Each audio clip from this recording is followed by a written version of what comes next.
કેમ છો વિદ્યાર્થી મિત્રો? હું છું પ્રતીક સગર અને આજે આપણે ભણવાના છે મિત્રાઈ પેપર સેટ ધોરણ 6 માટે અને એમાં વિષય છે આજે ગણિત. મને આ મિત્રાઈ પેપર સેટ ખૂબ જ સારા લાગ્યા એટલે જ તમારા માટે હું વિડીયો બનાવી રહ્યો છું. જો તમારી સ્કૂલમાં આ મિત્રાઈ પેપર સેટ ચાલતું હોય તો તમારા માટે આ વિડીયો ખૂબ જ ઉપયોગી રહેશે. પણ જો તમારી સ્કૂલમાં ના ચાલતું હોય તો પણ તમારા માટે ઉપયોગી રહેશે, કારણ કે દાખલાની રકમ બદલાઈ શકે પણ રીત એની એ જ રહેવાની છે. તો જરૂરથી વિડીયોને બરાબર ધ્યાનથી જોજો. ચલો તારે શરૂ કરીએ છીએ. ધોરણ 6 ગણિત. અહીં આપણું આ પ્રશ્નપત્ર 1 આપણે કરી રહ્યા છે. આજે 3 કલાકનું તમારું પેપર રહેશે અને એના માર્ક રહેશે 80 માર્ક. પ્રશ્ન નંબર 1 અ કીધો છે, કૌંસમાંથી યોગ્ય વિકલ્પ પસંદ કરી નીચેની ખાલી જગ્યા પૂરો. ગમે તે 6 ખાલી જગ્યા તમારે પૂરવાની રહેશે અને એના તમને 6 માર્ક મળશે.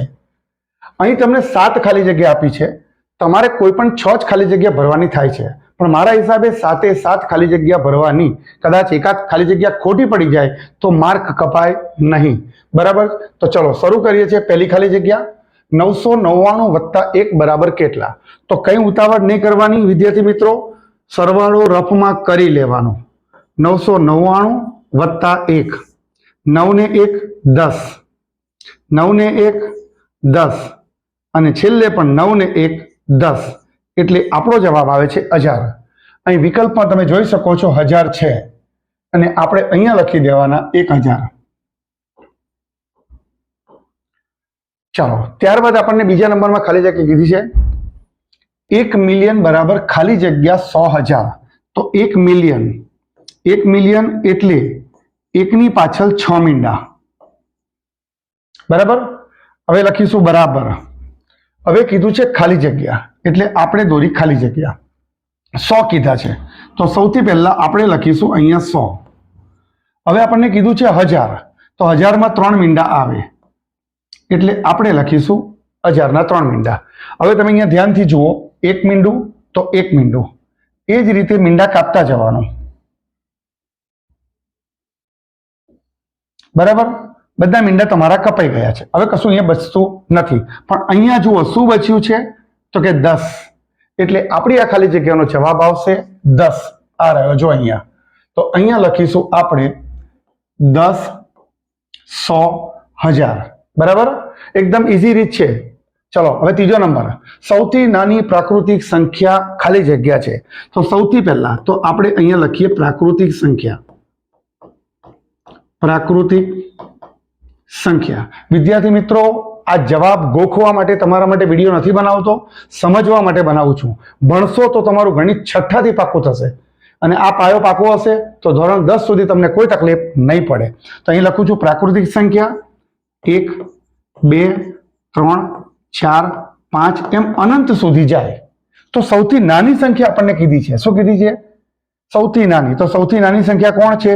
1 છે. તો આપણે અહીંયા લખીશું 1. જો અહીંયા વિકલ્પમાં પણ આપણને 1 આપેલો છે. ઓકે, ચલો ચોથા નંબરની ખાલી જગ્યા 1000 ના તરત પછી આવતી સંખ્યા ખાલી જગ્યા છે. હવે તરત આવતી સંખ્યા એટલે 1000 માં 1 ઉમેરવાના. તો આ 1000 માં 1 ઉમેરી દઈએ તો આપણો જવાબ આવશે 1000 ને 1. સરવાળો કરીશું તો આપણો જવાબ 1001 આવશે અને 1001 આ રહ્યો. તો આપણે અહીંયા લખીશું 1001. બરાબર? ચલો આપણે નેક્સ્ટ સ્લાઇડ કરીએ છીએ બાકીના 3 દાખલા માટે. તો બાકીના 3 દાખલામાં હવે કીધું છે બહુકોણ એ એવી બંધ આકૃતિ છે કે જે ખાલી જગ્યાથી બનેલી છે. તો જુઓ, બહુકોણ એટલે કોઈ પણ ત્રિકોણ હોઈ શકે, ચતુષ્કોણ હોઈ શકે, કોઈ પણ. તો આ તમે જુઓ છો તો આ રેખાખંડથી બનેલી છે. આમાં રેખા નથી તો આપણે અહીંયા લખીશું રેખાખંડ. આ રહ્યો આપણો જવાબ. તો બહુકોણ એ એવી બંધ આકૃતિ છે કે જે રેખાખંડથી બનેલી છે. બરાબર? ચલો છઠ્ઠું, જે સંખ્યાને ફક્ત 2 જ અવયવો હોય તેને ખાલી જગ્યા કહેવાય. તો જુઓ અહીંયા લખું છું 5. તો 5 ના 2 જ અવયવ થાય, 5 એકા 5, બીજો કોઈ અવયવ થાય નહીં. પરંતુ જો 6 લઉં તો 6 ના 2 અવયવ થાય, 4 થશે. કેટલા થશે? 1 છંગ 6 અને 6 બરાબર 2 તરી પણ 6 થાય. તો જો અહીંયા અવયવ ખાલી 2 જ બન્યા, પણ અહીંયા કેટલા બન્યા? 4 બન્યા. તો આ 5 એ અવિભાજ્ય સંખ્યા છે. જેવી રીતે અહીંયા 7 લખું છું તો 7માં પણ શું થશે? 1 સીતા 7. તો અહીંયા પણ આપણને 2 જ અવયવ મળ્યા. તો જ્યારે અવિભાજ્ય સંખ્યા હોય તેને 2 જ અવયવ હોય તો આપણો જવાબ આ રહ્યો અવિભાજ્ય. તો અહીં લખીશું આપણે અવિભાજ્ય. ઓકે, ચલો છેલ્લી ખાલી જગ્યા 3 માં -3 ઉમેરતા. તો આપણે દાખલો ગણવો પડશે. 3 અને -3 આપણને કીધું છે 3 માં 3 ઉમેરતા. જો 3 માં -3 ઉમેરતા તો અહીંયા ઉમેરતા એટલે પ્લસ કરવું પડે, બરાબર. ચલો તો શું થશે? 3 ના 3 અને આ પ્લસ અને માઇનસ છે, એક વાર માઇનસ છે એટલે માઇનસ થાય, એટલે -3 અને 3 માંથી 3 જાય તો જવાબ શું આવે?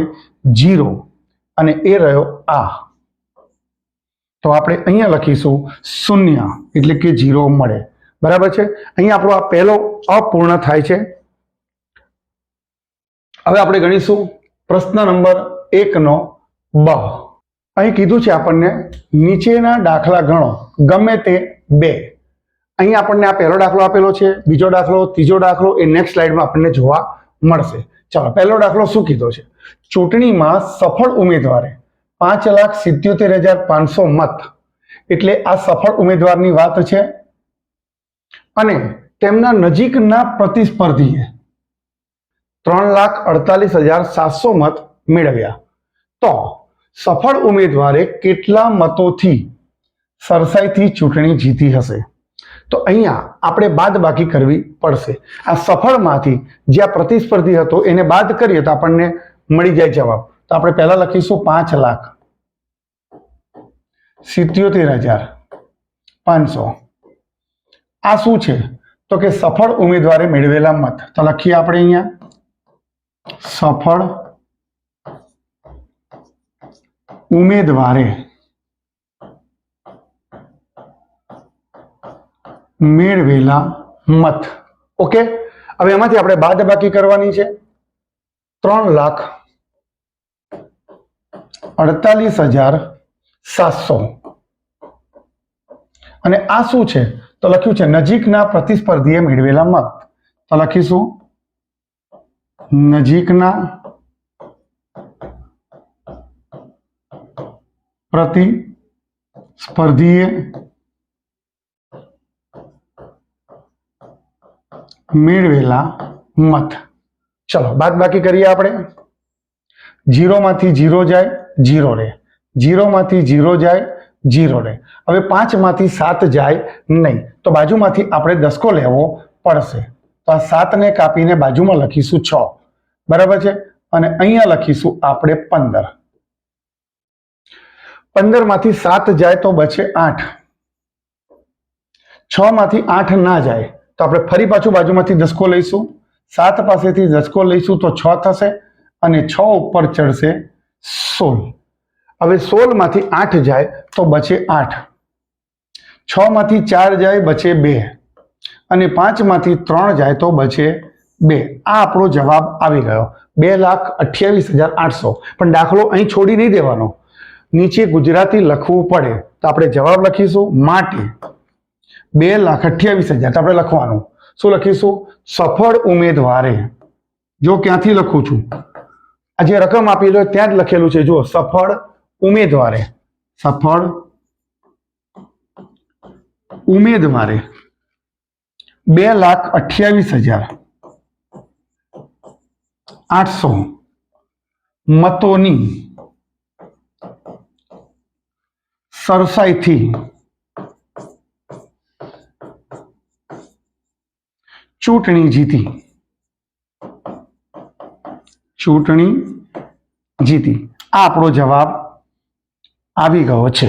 ઓકે, ચલો પ્રશ્ન નંબર 1 એનો બ, એનો પહેલો નંબર આપણે પૂરો કર્યો. હવે આપણે ગણીએ છીએ બીજો નંબર. એમાં કીધું છે 8090 ના પછી તરત આવતી 3 પ્રાકૃતિક સંખ્યાઓ લખો. 3 સંખ્યા કીધી છે, દર વખતે આપણે એક એક ઉમેરતા જઈશું. ચલો પહેલા લખીએ છીએ 208090. આની અંદર આપણે એક ઉમેરીએ એટલે આના પછીની તરતની સંખ્યા આપણને મળે. તો 0 માં 1 એટલે 1, 9, 0, 8, 0 અને 2. આ આપણને એક સંખ્યા મળી ગઈ. આ પહેલી સંખ્યા મળી. હવે આ સંખ્યાની અંદર એક પાછો ઉમેરવાનો.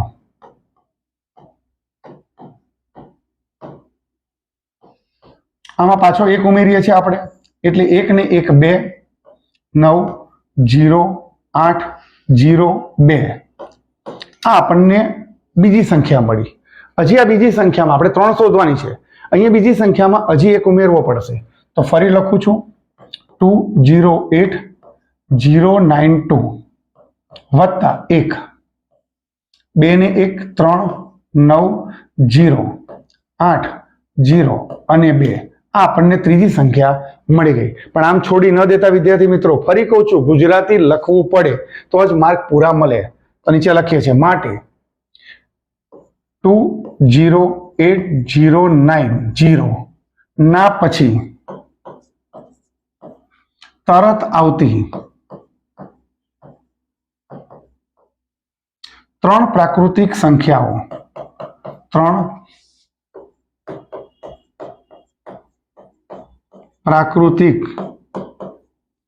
સંખ્યાઓ કઈ કઈ છે? તો પહેલા આપણે આ લખી દેવાની. આ એક સંખ્યા થઈ, બરાબર છે. બીજી સંખ્યા થોડી છૂટી લખજો, ભેગું ના થઈ જાય એટલા માટે, બરાબર. 208092, બરાબર. આ એક સંખ્યા થઈ, આ બીજી સંખ્યા થઈ અને ત્રીજી સંખ્યા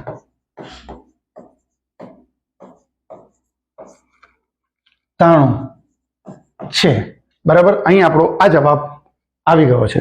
હવે આપણે એનો ત્રીજો દાખલો ગણી રહ્યા છે. અહીંયા કીધું છે 12 ના તમામ અવયવો આપો. તો આપણે 12 લખીશું. હવે 12 આપણને મળે કેવી રીતે? તો 12 એકાને 12 એટલે પહેલા લખીશું 1 ગુણ્યા 12 એટલે આપણને એક અવયવા મળી ગયા. ચલો હજી ફરી 12 કેવી રીતે મળે? તો 12 2 થી મળે, 2 છંગ 12 થી મળે. હજી પણ 12 મળશે, 3 ચોક 12. બસ, હવે આગળ નહીં મળે. તો આપણા અવયવ કયા કયા હતા? 1 2 3 4 6 અને 12. તો નીચે લખીશું માટે 12 ના તમામ અવયવો 1 2 3 4 6 અને 12 છે, બરાબર. અહીં આપણો આ બ બી પૂરો થયો છે અને હવે આપણને મળે છે પ્રશ્ન નંબર પહેલાનો ક. અહીં કીધું છે આપણને વિભાજ્યતાની ચાવીઓનો ઉપયોગ કરી નીચેની સંખ્યાને 6 વડે નિશેષ ભાગી શકાય છે કે નહીં તે જણાવવાનું. તો પહેલા તો ચાવીનો આપણે ઉપયોગ કરવાનો છે. જો 6 વડે ભાગવાની વાત હોય તો એક તો એ સંખ્યા બેકી હોવી જોઈએ અને બીજી વાત કે 3 થી પણ ભગાતી હોવી જોઈએ. બે કન્ડિશન હોવી જોઈએ. તો ચાલો પહેલી સંખ્યા આપણે કરીએ છીએ. પહેલી સંખ્યા છે 1790184, બરાબર. આ સંખ્યા બેકી છે એટલે આપણે નીચે લખીશું આપેલ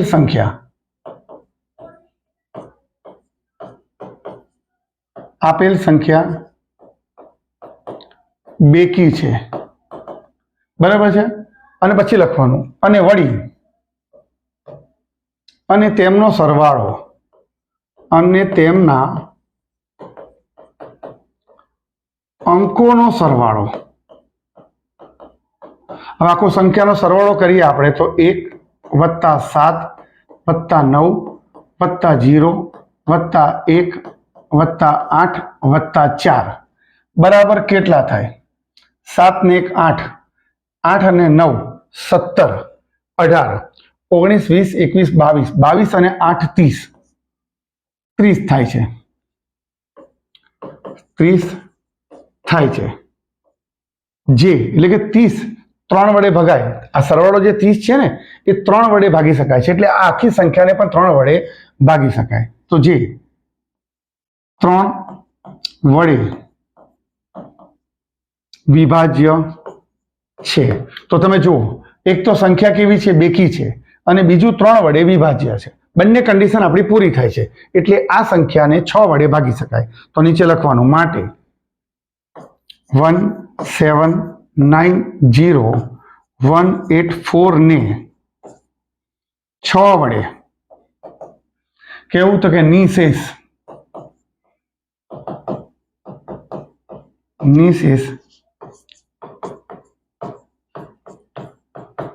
ભાગી શકાય છે. આ આપણો એક દાખલો પૂર્ણ થયો. હવે આપણે અહીંયા બાજુમાં જ બીજો દાખલો ગણી કાઢીએ. સંખ્યા કીધી છે 1, 2, 5, 8 અને 3. સૌથી પહેલા મેં તમને કન્ડિશન કીધી છે સંખ્યા બેકી હોવી જોઈએ. તો અહીંયા સંખ્યા કેવી છે, એકી છે, પાછળ 3 આવ્યો છે, એટલે આ સંખ્યાને 6 થી ભાગી શકાય નહીં. તો આપણે નીચે લખી દઈએ છીએ આપેલ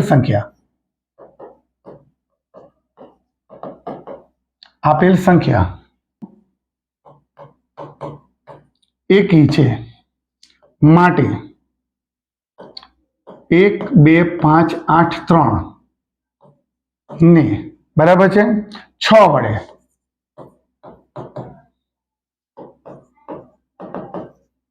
નિશેષ ભાગી શકાય નહીં. ઓકે, અહીં આપણો આ દાખલો પણ પૂર્ણ થયો. હવે આપણે ત્રીજો દાખલો ગણીએ છીએ. ત્રીજો દાખલો કીધો છે 17852. 17852. જો આ બેકી સંખ્યા છે એટલે આપણે એમને કહી દેવાનું કે ભગાશે. પહેલા જોવાનું કે બેકી સંખ્યા જોડે 3 વડે એનો સરવાળો ભગાય છે કે નથી ભગાતો. તો ચલો લખીએ છીએ. અહીં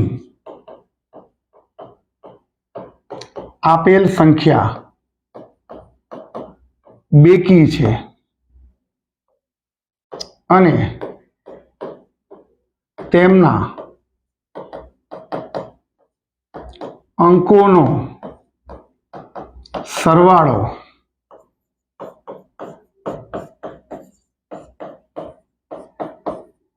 કેટલો થાય છે? તો 7 ને 1 8, 8 અને 8 16, 16 અને 5 21, 22 અને 23, 23 થાય છે, જે 3 વડે વિભાજ્ય નથી. જો અહીંયા 3 વડે વિભાજ્ય નથી, બરાબર છે, સરવાળો છે 23 પણ એ 3 વડે વિભાજ્ય નથી, એટલે બેકી હોય પરંતુ વિભાજ્ય 3 થી નથી, તો આ સંખ્યા પણ 6 થી ભગાશે નહીં. તો આપણે નીચે લખીએ છીએ માટે 17852 એ 6 વડે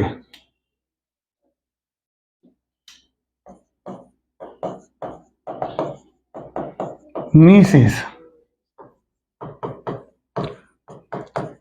ભાગી શકાશે નહીં. આ આપણો જવાબ અહીં આવી ગયો.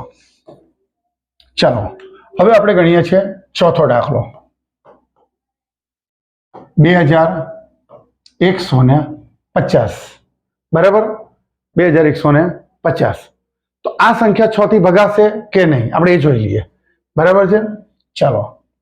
તો બેકી સંખ્યા તો છે જ, તો લખીએ છીએ અહીં આપેલ સંખ્યા બેકી છે અને તેના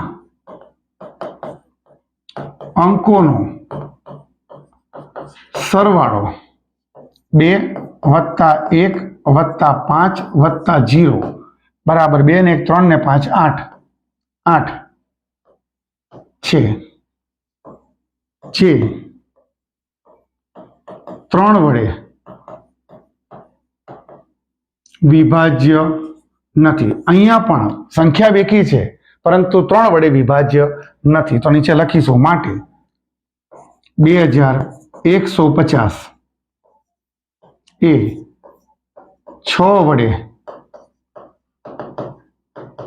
નિશેષ ભાગી શકાય નહીં. અહીં આપણો આ દાખલો પણ પૂર્ણ થાય છે. વિદ્યાર્થી મિત્રો, આશા રાખો કે તમને આ પ્રશ્ન 1 અ, બ અને ક બરાબર ખ્યાલ આવી ગયો હશે. બીજા મિત્રોને પણ કહેજો કે અહીં મિત્રાઈ પેપર સેટના દાખલા ગણાવવામાં આવે છે. આખું પેપર સેટ આપણે પૂરું કરીશું. 1 2 3 4 4. ઓકે, થેન્ક યુ વિદ્યાર્થી મિત્રો. ફરી મળીશું આપણે નવા ભાગમાં. Thank you so much.